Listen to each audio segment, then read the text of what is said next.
हमारे साथ आज मौजूद हैं भारतीय मुस्लिम विकास समिति के संस्थापक।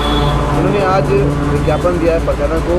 प्रशासन ने आपको क्या आश्वासन दिए हैं? सबसे पहले तो मैं ये बताना चाहूँगा कि हमारे मुल्क का जो आइन है, जो संविधान है, उसमें हर शख्स को अपनी बात कहने की पूरी छूट दी हुई है।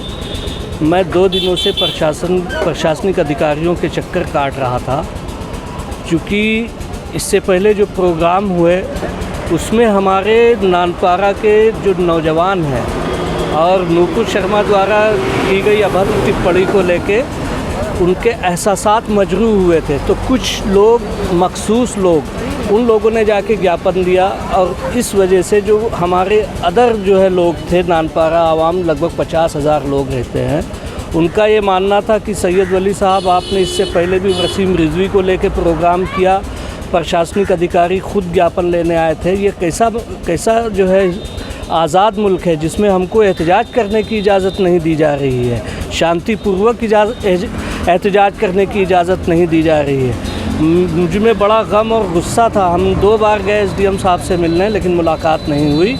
आज माननीय ज़िला अधिकारी महोदय समाधान दिवस के मौके पर आए हुए थे, तो हमारे बहुत बड़े ख़ास मिलने वाले हैं सत्यप्रकाश भैया। उन्होंने कहा कि भैया आके आप यहीं ज्ञापन दे दें, चूँकि मुल्क के हालात सही नहीं हैं, इसलिए मजबूरी में हमको समाधान दिवस में आज माननीय एसडीएम महोदय को नूपुर शर्मा, जिसकी वजह से आज हमारा मुल्क जो है उसकी इज़्ज़त तार-तार हो गई है, और हमारे जो मुल्क के ऐसे बाशिंदे जो बैरूनी ममालिकों में अपनी जीविका चलाने के लिए, वहाँ रोज़ी रोटी के लिए काम कर रहे थे, आज उनको वहाँ से भगाया जा रहा है। और इससे बड़ी विडंबना इस मुल्क की क्या होगी? एक ऐसी जाहिल औरत, पढ़ी लिखी जाहिल औरत मैं तो कहूँगा, जिसने पूरे मुस्लिम कम्युनिटी की आलम इस्लाम की भावनाओं को आहत किया, बजाय उसको अरेस्ट करने के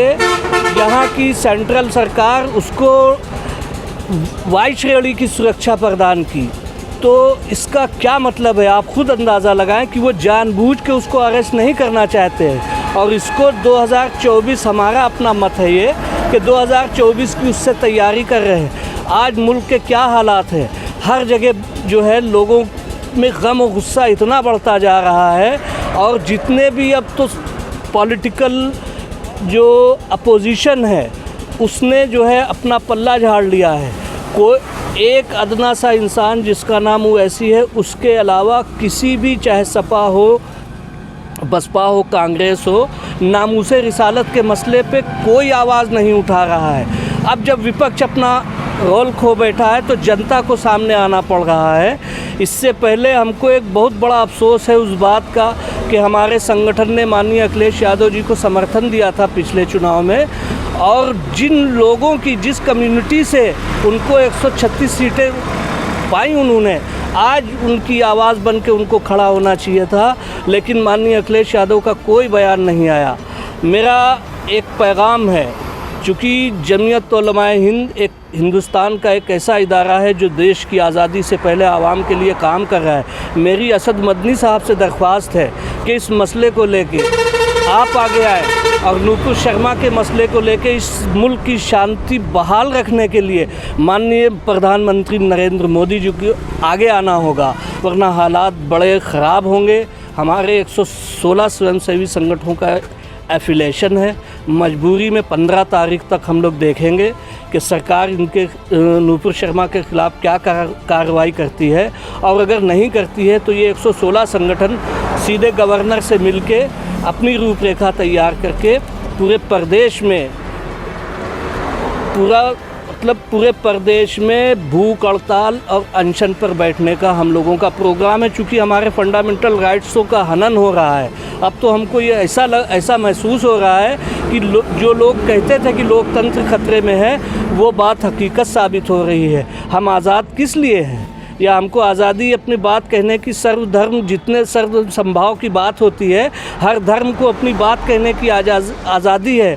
हर नागरिक का मौलिक अधिकार है कि वो अपनी बात क्योंकि जितना भी तंत्र है वो जनता के अधीन है, जनता उनके अधीन थोड़ी है। आज जब हमारी बात नहीं सुनी जा रही है और उस औरत को नहीं अरेस्ट किया जा रहा है तो मजबूरी में अब स्वयंसेवी संगठनों को आगे आना होगा और वो अब एहतजाज की शक्ल में 15 तारीख के बाद निकलेंगे। ये हमारा आह्वान है उन नौजवानों से जो अपने दिलों में गम और गुस्से का इजहार रख कर सड़कों पे आना चाहते हैं, बिना किसी मातबर आदमी के सड़कों पर ना आए। दूसरी बात ये है कि हमारे अलमबरदार उलमा हजरात हैं, उलमा हजरात की जो भी व्याख्यान अभी तक आए हैं उनमें जैसे तौकीर रज़ा साहब शुरुआत में बोले, बाद में ग्राउंड पर आ गए, तो फिर वही एक बात दोहराना चाहता हूँ कि इसमें असद मदनी साहब को आगे आना होगा। अगर मुल्क की शांति और सौहार्द को कायम रखना है, बस एक शेर के साथ मैं अपनी बातों को ख़त्म करूँगा कि हवेली झोपड़ी सबका मुकद्दर फूट जाएगा, हवेली झोपड़ी सबका मुकद्दर फूट जाएगा और ये जो हिंदू मुसलमान का साथ छूट जाएगा।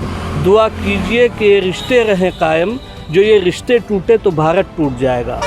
और नामूस रिसालत के मसले पर मैं सैयद वली, भारतीय मुस्लिम विकास समिति का संस्थापक अध्यक्ष, अपनी जान और माल हर वक्त देने के लिए तैयार हूँ। 15 तारीख के बाद अगर ये उसकी अरेस्टिंग नहीं होती है तो प्रदेश व्यापी आंदोलन छेड़ेंगे हम लोग। बहुत बहुत शुक्रिया आपका।